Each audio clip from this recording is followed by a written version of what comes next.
گزارش کروں گا کہ جب کبھی گھر میں سے کسی انسان کو کم ہمت دیکھیں، کسی اپنے نوجوان بچے اور بچی کو، کیونکہ چھوٹے بچے تو باہمت الحمدللہ ہوتے ہیں، ان کے اندر بھی کم ہمتی آ جائے، بچوں اور بچیوں کے اندر، گھر کے افراد کے اندر کبھی باہمتی میں کمی محسوس کرے کہ یہ ہمت نہیں، بس مایوس ہو رہا ہے، مایوسی میں جا رہا ہے، ڈپریشن میں جا رہا ہے۔ دور جدید کی بڑی مصیبتیں ہیں یہ والی۔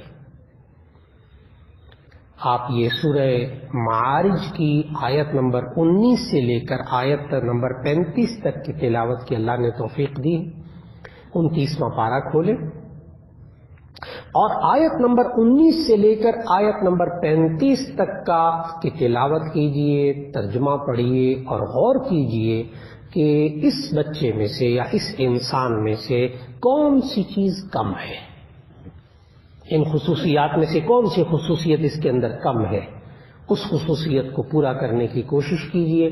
یہ خالق کا بتایا ہوا نسخہ ہے کہ انسان کم ہمتی میں سے نکل کر باہمت بن جائے گا، خالق کا بتایا ہوا نسخہ ہے۔ سورہ معارج 29واں پارہ آیت نمبر 19 سے 35 تک ترجمہ پڑھ لیجئے، اسی سے انشاءاللہ وہ خصوصیات معلوم ہو جائیں گی۔ وہ خصوصیات پیدا کرنے کی کوشش کیجئے۔ میں نے پھر عرض کیا ہے کہ جس خالق نے یہ دماغ، یہ انسان بنایا ہے، اسی خالق نے باہمت ہونے کے اصول بھی ہمیں سکھائے۔ اللہ رب العزت معاشرے میں سے ہر ایک کو کم ہمتی میں سے نکال کر باہمت بنا دے۔ دعا فرمائیں۔